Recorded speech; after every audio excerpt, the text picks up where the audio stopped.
Hey, welcome back to the shop. My name is Eric, and I thought today we would talk about. I get asked these questions a lot on what should I buy for a piece of equipment, whether it be a push mower, ride on, rototiller, snowblower, and my answer is the same. It depends on what you're going to be using it for. I mean, if you've got a yard that you can get mowed with a push mower, 21-inch push mower, in less than 10 minutes, good chances are you don't need that 54 or 60-inch zero turn that you can't even turn around to go the other direction in, right? Common sense. So you have to look at what are you going to use it for. And you have two different series that most people don't realize. You have a homeowner series and then you have the pro series. All your big box stores carry the homeowner series.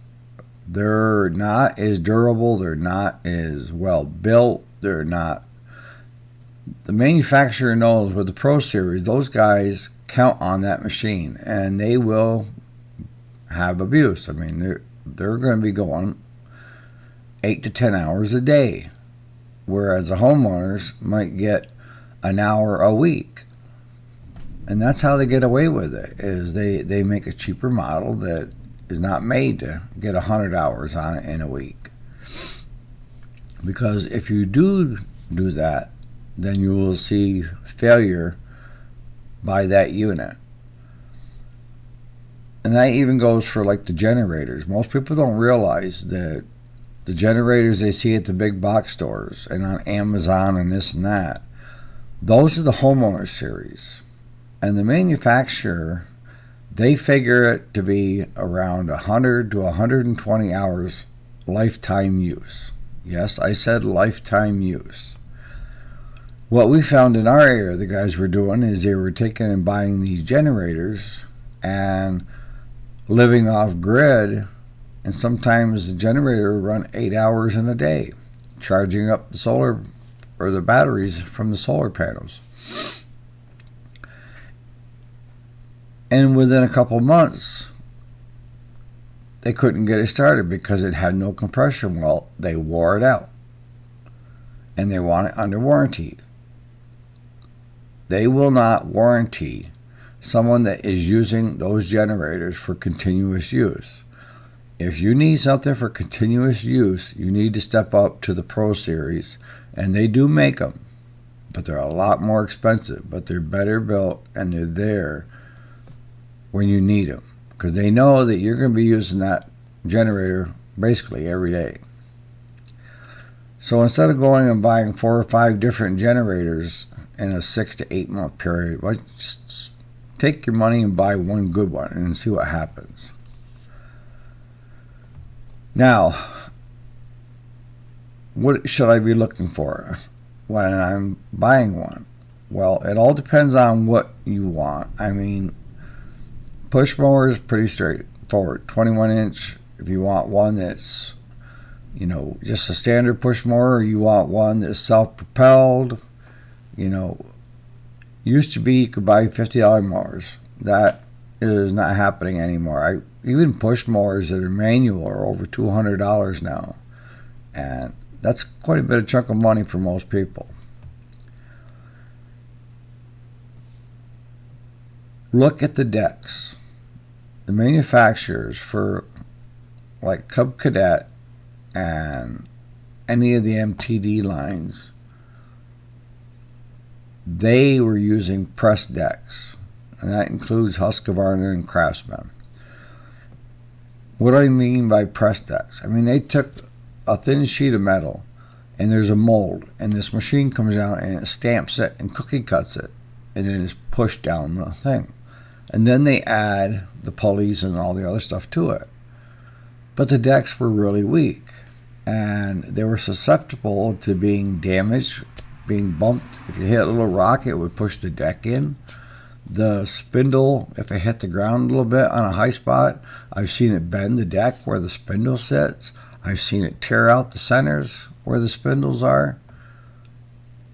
And they got so much flack, the manufacturers did, that I started seeing beefed up decks. They went to a heavier steel. They went to cross sections where it holds everything tight.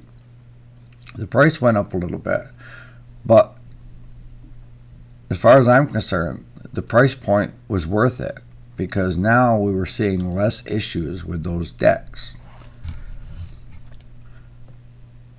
But with anything, you have to decide, do I want a homeowners or do I want a pro series? Most landscapers that I know that are out there doing it for a living now started out using the homeowners edition to build clientele, to build their business. And they knew that that zero turn they were buying at one of the big box stores wasn't going to last as long as buying a pro series. But I talk about getting into business with little to no debt. You hear all this, well, leverage somebody else's debt. No.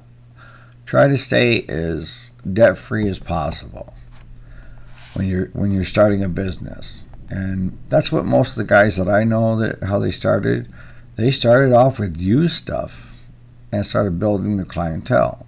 And then the second or third year, they stepped into some brand new equipment that was big box stuff, homeowners. And then as they gradually got their business up to where they wanted it, then they started looking at the Pro Series Cub Cadet, the Pro Series Aaron's, the Pro Series Simplicity, Ferris, John Deere, and went and spent $8 to $9 grand on a zero turn.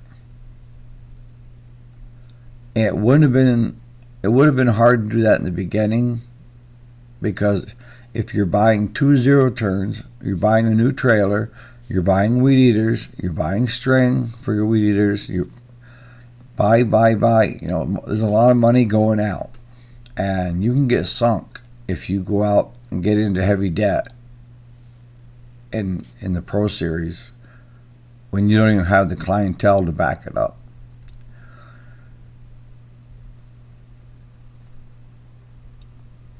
So the other thing I get asked is, should I have electric PTO or manual? And the answer is, when the electric PTO goes, it's an expensive fix. When the manual goes, it's usually a cable or a pulley. I prefer the electric PTO. I've had really good luck with them. And I've seen a number of machines come through here in the shop that have, the PTO went on the unit, but it was usually something else that caused it, because all your PTO clutch, the electric one, is electromagnetic. And when you pop it on, the magnets grab and it catches the belt and it starts your deck.